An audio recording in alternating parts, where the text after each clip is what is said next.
वेद थके ब्रह्मा थके, ये थक गए विष्णु।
कवि साहब कहते हैं वेद थके। चार वेद हैं, यजुर्वेद, सामवेद, ऋग्वेद, अथर्ववेद। ये जो है सत्य की महिमा को बताने में थक गए। अब बताइए, हनुमान जी ने सूरज को निगल लिया था, ये बात आपने पहले कभी सुनी थी ऐसे? बताइए। और फिर अगर वैज्ञानिक तरीके से बताया जाए कि सूरज पृथ्वी से सूरज से 15 गुना बड़ा है, तो बिल्कुल झूठी बात हो जाएगी कि नहीं? और झूठी बात अगर हो गई तो हमारा सनातन धर्म ही गड्ढे में चला गया बताने वाला। लेकिन उसका सही अर्थ हमें नहीं मिलता। सही अर्थ तभी मिलेगा जब आप किसी संत से मिलेंगे। किसी संत से कहते हैं कि वेद थके ब्रह्मा थके, थक गए विष्णु महेश, और गीता में दम नहीं क्या संत न करे प्रवेश। यानी संतों ने जो जाना है वो ब्रह्मा विष्णु महेश ने भी नहीं जान पाया, वेदों ने नहीं जान पाया, गीता ने नहीं जान पाया। कहते कि वेद हमारा अरे वेद है और हम वेदन के माहे।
कहते हैं कि वेद हमारा भेद है। यानी वेद जो है वो हमारे कुछ भेद को बताता है और हम वेदों के भेद को पढ़ करके समझते हैं। वेद हमारा भेद है, हम वेदन के माए, और जौन भेद में मैं बसूं, मैं जिस भेद में निवास करता हूं, ताए वेद जानत नाय, वेद भी नहीं जानते हैं। अगर वेद जानते होते तो गुरु की आवश्यकता होती? कोई जरूरत नहीं होती। फिर जो है गुरु की क्या जरूरत थी? किताब पढ़ ले, मोक्ष मुक्ति प्राप्त हो जाएगी। प्रेमी भक्तों,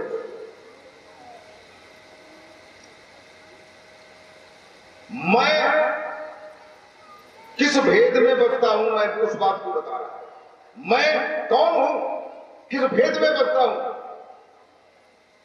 तुलसीदास जी ने रामचरितमानस में बताया है, क्या बताया?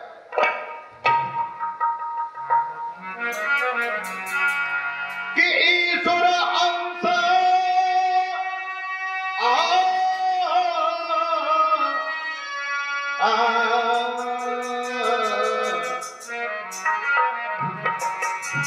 ईश्वर अंश जीव अविनाश।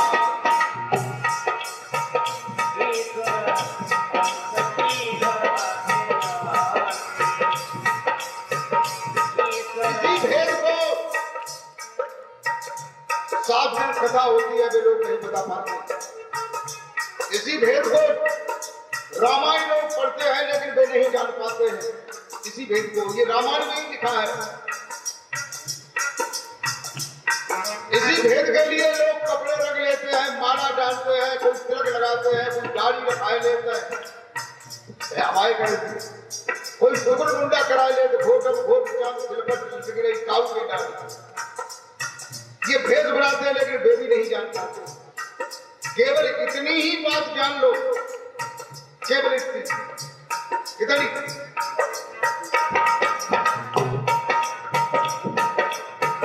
ईश्वर अंश जीव अविनाशी। ईश्वर अंश जीव अविनाशी। ईश्वर अंश जीव अविनाशी।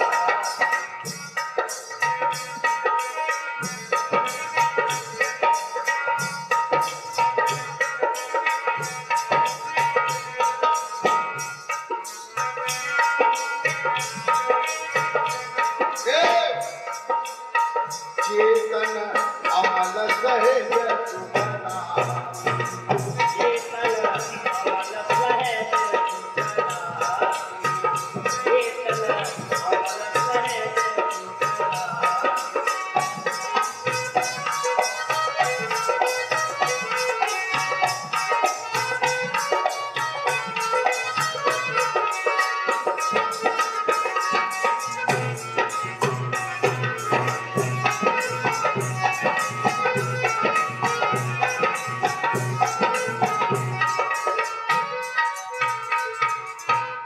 केवल इतनी बात को जान लो, फिर तुम्हें भागवत सुनने की कोई जरूरत नहीं, रामायण सुनने की कोई जरूरत नहीं।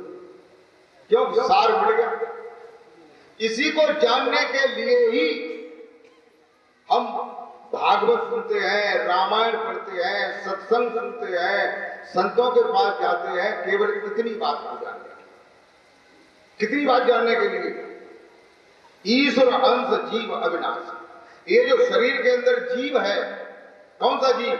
जो देख रहा है, जो सुन रहा है, जो चख रहा है, जो चल रहा है, फिर रहा है, लेकिन दिखाई नहीं देता। दिखाई देता है? देता है दिखाई? तभी तो कहते हैं, क्या कहते हैं कि बिन बगा चलाए सुनाए बिन गाना। बिन पग चला सुनह बिन काला। बिन पग चला सुनह बिन काला।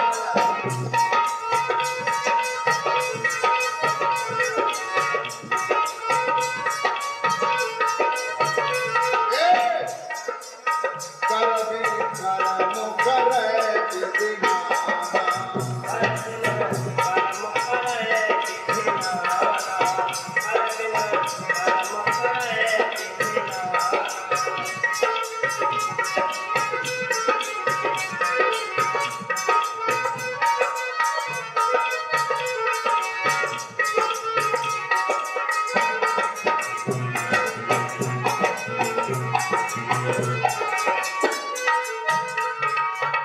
ये जो जीव है उसके न पैर है, न आंखें हैं, न नाक है, न मुख है, ये कोई चीजें नहीं है। ये चीजें जो है वो शरीर में है, और वो शरीर में बैठा हुआ इन्हीं उपकरणों से, इन्हीं खिड़कियों से, इन्हीं दरवाजों से, इन्हीं झरोकों से अपना देख रहा है, सुन रहा है, ये सब काम कर रहा है। और जामे से वो जब निकल जाता है तो जी आंखें बनी रहती, कान बने रहते हैं, हाथ बने रहते हैं, पैर बने रहते, बच्चे कोई काम क्यों ना करते? इसीलिए नहीं करते हैं क्योंकि जीव जो है हाथ पैर नहीं है, आंख मुंह कान नहीं है, जीव जन्मता नहीं है, जीव मरता नहीं है, ये काम जीव के नहीं है। जब आप तुम जानो और क्या जानो ना चाहता या जानो चाहता नहीं जानो। भगवान बुद्ध जो है घर छोड़ करके सत्य को जानने के लिए जंगल में चले गए थे। चले गए थे कि नहीं? ये आपने सुना होगा, जंगल में चले गए थे। फिर उन्होंने 6 गुरु भी किए। पहला गुरु किया था वो उनके राज्य का ही था, एक बहेलिया था जो अनामा नदी पार करके मिला था, जिन्होंने उन्हें भेज दिया था, पात्र दिया था, इसलिए कि तुम कहीं जाओगे तो लोग तुम्हें रात में देखेंगे तो मारेंगे, और ये भेज देखेंगे तो तुम्हें मारेंगे नहीं, रोकेंगे, भोजन कराएंगे। फिर एक गुरु और मिले, उनका नाम जो है मेरे दिमाग में नहीं है। फिर उसके बाद दो गुरु, लेडीज गुरु दो मिले, जिन्हें पद्मा और सखी कहते हैं। उनके पास गए, उन्होंने भी मार्ग बताया। फिर वो संतुष्ट नहीं हुए, फिर उन्होंने जो है अलार कलाम को बताया कि अलार कलाम नाम के गुरुजी हैं, उनसे मिलो। उनसे वो मिले, वहां भी संतुष्टि नहीं हुई, तो उन्होंने बताया कि मगध में रामपुत नाम के एक महात्मा है, उनसे मिलो जाकर के। तो उनसे भी मिले, लेकिन तभी संतुष्टि नहीं हुई। लेकिन वो पूर्व जन्म में इस पृथ्वी पर नहीं, दूषित लोक में थे। ये दूषित लोक जो है वो ध्रुलोक के ऊपर है। ध्रुलोक का मतलब है सूर्य लोक के ऊपर ध्रुलोक है, उसके ऊपर दूषित लोक, दूषित लोक के ऊपर स्वर्ग लोक, स्वर्ग लोक के ऊपर जो है ब्रह्मा जी का लोक,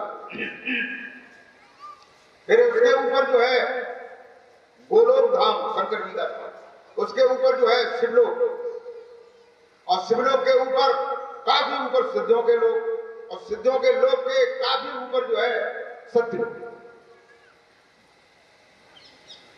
दूषित लोक में भगवान बुद्ध का पहले सुमेध नाम था, सुमेध नाम के वो राजा के लड़के थे, राजकुमार थे, और दीपंकर नाम के सदगुरु थे, उन्होंने उन्हें मार्ग बताया।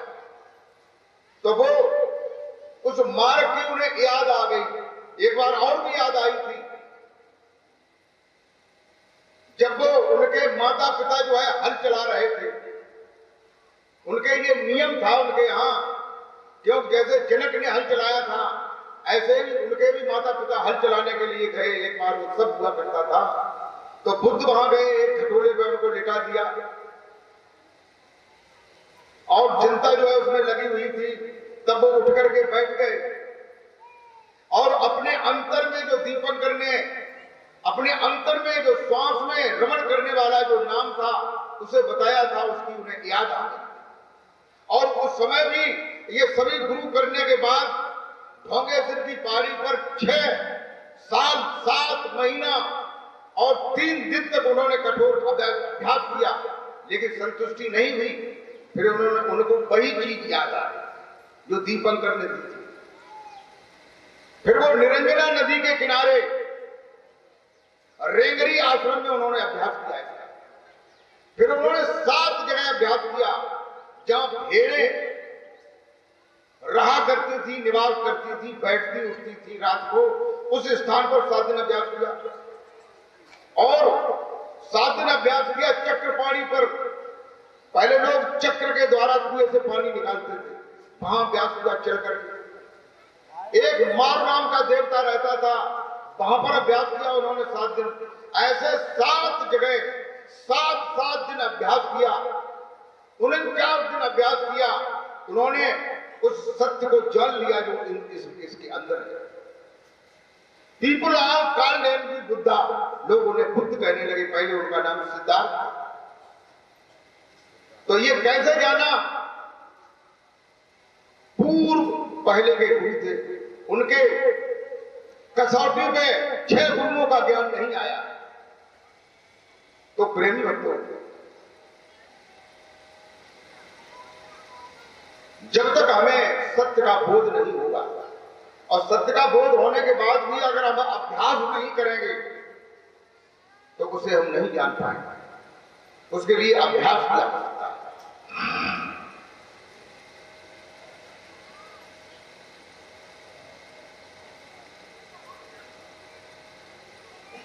बोल जयकारा बोल मेरे श्री गुरु महाराज की जय। हम क्या बता रहे थे, कोई बता सकता है? अच्छा, ईश्वर अंश जीव अविनाशी, यानी इस चीज को केवल जान लो। इसी चीज को बुद्ध ने अपने अंतर में झांक करके ये देखा था। और आज भी विपश्यना जो है लगती है तो उसमें यही बताया जाता है कि श्वास को खींचो, श्वास को फेंको, ये देखो कि शरीर के अंदर कहां पर हरकत हो रही है। हरकत का मतलब कोई एक्टिविटी, कोई स्पंदन, कोई वाइब्रेशन या कोई शब्द अगर कहीं हो रहा है तो वही अपने ध्यान को लगा,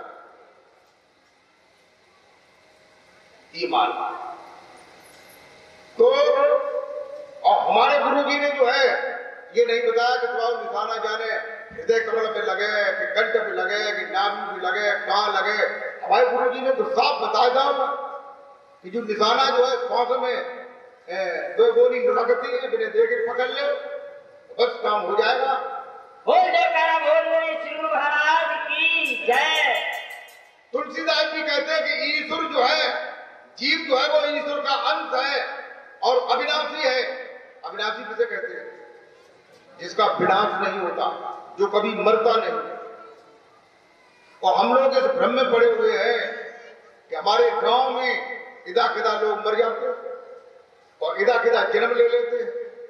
जन्म लेने पर हम खुश हो जाते हैं, मरने में दुखी हो जाते हैं, जबकि ये दोनों बातें झूठ है। न कोई मरता है और न कोई जिंदा होता है, ये केवल भ्रम मात्र है। ये जीव की क्रीड़ा है, जीव का एक खेल है, ये एक परमात्मा का खेल है। इसी खेल को जो जान लेता है वो सत्य को जानता है। बोल जयकारा बोल मेरे श्री गुरु महाराज की जय। चौपाई के अंत में कहते हैं, चेतन अमल सहज सुख राशि।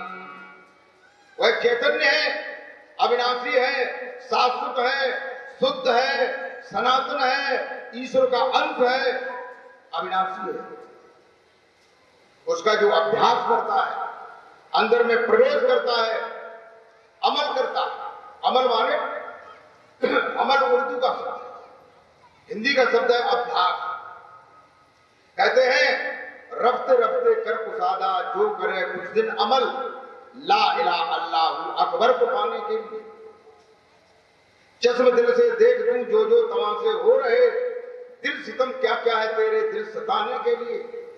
फिर क्यों भटकता फिर रहा तू यूं तलाशे यार में, रास्ता सारंग से है दिलबर को पाने के लिए। रास्ता तो तेरे ही अंदर है और जिसे तू ढूंढ रहा है वो भी तू ही है। और तू मारा मारा फिर रहा है, कभी मंदिर में जाता है, कभी मुसलमान बन जाता है, कभी हिंदू बन जाता है, कभी बुद्ध बन जाता है, कभी जैन बन जाता है, जाने क्या क्या बनता फिर रहा है, जाने कहां कहां भाग रहा है। कहते हैं कुदरती काबे की तू मेहराब में सुन गौर से। ये जो काबा है, ये जो मजार है, ये कुदरती है। ये किसने बनाई है? कुदरत ने। किसी आदमी ने बनाई? आदमी को जब भ्रम हो कि मैंने बनाओ, मैंने जितने लड़का पैदा करे, आदमी लड़का पैदा कर सकता निरे ऐसे जिन्हें के होतु ने फिर का पैदा कर पाए। ये तो कुदरती चीजें हैं जो प्राप्त हो रही है। कुदरती काबे की तुम महराब में सुन गौर से। इस काबे की महराब माने अंतर में, अंतस्थल में जाकर के गौर से सुन और उसका अमल कर, अभ्यास कर। आ रही धुर से सदा तेरे बुलाने के लिए, उस धुर से सदा माने आवाज, सदा माने शब्द, सदा माने वो नाम आ रहा है तेरे शरीर तक, उसे पकड़, उसे पहचान, तभी तुझे वो अल्लाह ताला या वो ईश्वर मिल जाएगा, तुझे शांति मिल जाएगी।